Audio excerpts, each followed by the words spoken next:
السلام علیکم، میں ہوں آپ کا دوست اور آپ دیکھ رہے ہیں ڈینٹل ٹپس اردو۔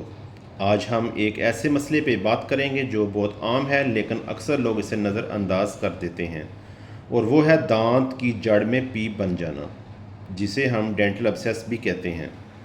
اگر آپ کے دانت میں شدید درد رہتا ہے، مسوڑے پر دانہ یا سوجن بن جاتی ہے یا کبھی کبھی پیپ بھی نکلتی ہے تو یہ ویڈیو آخر تک ضرور دیکھیں، کیونکہ آج میں آپ کو اس کی وجوہات، علامات، علاج اور احتیاطی تدابیر آسان زبان میں بتاؤں گا۔ ڈینٹل ابسیس کیا ہوتا ہے؟ دراصل دانت یا اس کی جڑ کے ارد گرد جمع ہونے والی پیپ ہے جو بیکٹیریا کی وجہ سے بنتی ہے۔ جب انفیکشن بڑھ جاتا ہے تو جسم اس سے لڑنے کی کوشش کرتا ہے، جس کے نتیجے میں پیپ بن جاتی ہے۔ یہ صرف دانت کا مسئلہ نہیں ہوتا، بلکہ بر وقت علاج نہ کیا جائے تو انفیکشن جبڑے، چہرے، گردن اور بعض صورتوں میں جسم کے دوسرے حصوں تک بھی پھیل سکتا ہے۔ دانت کی جڑ میں پیپ کیوں بنتی ہے؟ اس کی سب سے عام وجہ دانت میں گہرا کیڑا لگنا، جو دانت کے اندر کیوٹی لگ جاتی ہے، ڈیپ کیوٹی لگتی ہے، اس کی وجہ سے آپ کی جڑ کے نیچے پیپ بن سکتی ہے۔ جب کیڑا صرف دانت کی اوپری سطح تک محدود ہو تو یہ زیادہ مسئلہ نہیں ہوتا۔ اگر اسے نظر انداز کیا جائے تو بیکٹیریا دانت کے اندر موجود نرم حصہ جو دانت کی پلپ ہوتی ہے اس تک پہنچ جاتا ہے۔ اس کے بعد انفیکشن جڑ تک پہنچتا ہے اور وہاں پیپ بننا شروع ہو جاتی ہے۔ دوسری وجوہات میں شامل ہیں دانت کا ٹوٹ جانا، دراڑ پڑ جانا، پرانا یا نامکمل روٹ کنال، مسوڑوں کی بیماری، دانت پر چوٹ لگنا، منہ کی صفائی کا خیال نہ رکھنا۔ یہ کچھ اس کی وجوہات تھیں جو میں نے آپ سے ذکر کی۔ دانت کا ٹوٹ جانا، بعض کا کیریز ٹوتھ ہوتے ہیں وہ ٹوٹ جاتے ہیں، ان کے اندر کیوٹی بنی ہوتی ہے، وہ ڈیپ ہوتی ہے، ہم ان کو اگنور کرتے ہیں، ہمیں پین تو ہوتی نہیں ہے، ہم اس کی فلنگ نہیں کرواتے، پراپر ٹریٹمنٹ نہیں کرواتے، اس وجہ سے اس کے اندر آہستہ آہستہ فوڈ پارٹیکل جمع ہونے کی وجہ سے بیکٹیریا گروتھ کرتے ہیں اور دانت کے اندر پلپ کو کراس کر کے نیچے جڑ کے اندر جا کے ابسیس بن جاتی ہے، جسے ڈینٹل ابسیس کہتے ہیں۔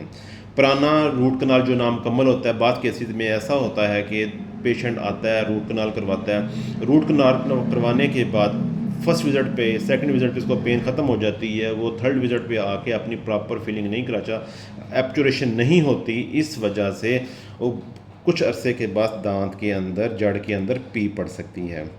اچھا جی، اس کے بعد علامات کیا ہیں؟ جب دانت کے اندر پیپ پڑ جاتی ہے پھر کیا علامات ہو سکتی ہیں؟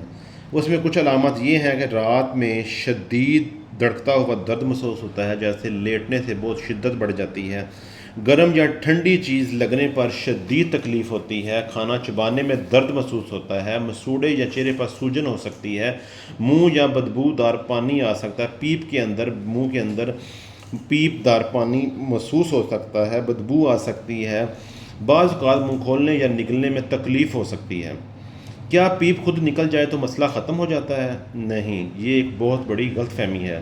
کچھ لوگوں کو لگتا ہے جب پیپ نکل گئی تو بیماری ختم ہو گئی، لیکن حقیقت یہ ہے کہ صرف پیپ نکلنے سے انفیکشن ختم نہیں ہوتا۔ اصل انفیکشن دانت کی جڑ میں موجود رہتا ہے۔ کچھ دن بعد دوبارہ درد سوجن شروع ہو سکتی ہے۔ اس کا علاج کیا کرنا چاہیے؟ علاج، اگر روٹ کنال آپ نے کروائی ہے تو اس کا پراپر ٹریٹمنٹ کروائیں، اس کی فلنگ کروائیں، ایپچوریشن کروائیں، پھر جا کے آپ کا مسئلہ حل ہو سکتا ہے۔ اگر پیپ زیادہ ہے تو اس کو ڈرین کیا جائے تاکہ دباؤ کم ہو، اور اگر دانت مکمل طور پر خراب ہو چکا ہے تو اس کو نکالنا بھی پڑ سکتا ہے، اور بہتر حل یہی ہوتا ہے کہ اینٹی بائیوٹک کھا کے اس کو نکال دینا چاہیے۔ اینٹی بائیوٹک جو ہے مریض اپنی مرضی سے خود سے کھاتے ہیں، یہ طریقہ بالکل غلط ہے۔ اینٹی بائیوٹک صرف کوالیفائڈ ڈینٹسٹ کے مشورے سے ہی استعمال کرنا چاہیے، کیونکہ غلط استعمال سے دوا کا اثر کم ہو سکتا ہے اور انفیکشن دوبارہ بھی ہو سکتا ہے۔ اس کا بچاؤ کیا ہے؟ دن میں 2 مرتبہ دانت صاف کریں، روزانہ فلاس کریں، میٹھی چیزیں کم کھائیں، ہر 6 ماہ بعد اپنے ڈینٹل کو چیک اپ لازمی کروائیں۔ اگر دانت میں کیڑا لگ جائے یا درد شروع ہو جائے تو اس علاج میں دیر نہ کریں۔ یاد رکھیں، دانت کی جڑ میں پیپ ایک معمولی مسئلہ نہیں بلکہ انفیکشن کی علامت ہے۔ بر وقت علاج نہ کروانے سے مسئلہ سنگین ہو سکتا ہے۔ اگر آپ کو یا آپ کے کسی عزیز کو ایسی علامات ہوں تو جلد از جلد کوالیفائڈ ڈینٹسٹ سے معائنہ کروانا چاہیے۔ اگر آپ کو یہ ویڈیو پسند آئی ہے اور اس سے نئی معلومات ملی ہیں تو ویڈیو کو لائک کریں، اپنے دوستوں اور خاندان والوں کے ساتھ شیئر کریں، اور ہمارے چینل ڈینٹل ٹپس اردو کو سبسکرائب کریں تاکہ آپ کو ایسی ہی مفید اور آسان ڈینٹل ٹپس ملتی رہیں۔ اپنا خیال رکھیے گا اور مجھے دعاؤں میں یاد رکھیے گا۔ اللہ حافظ۔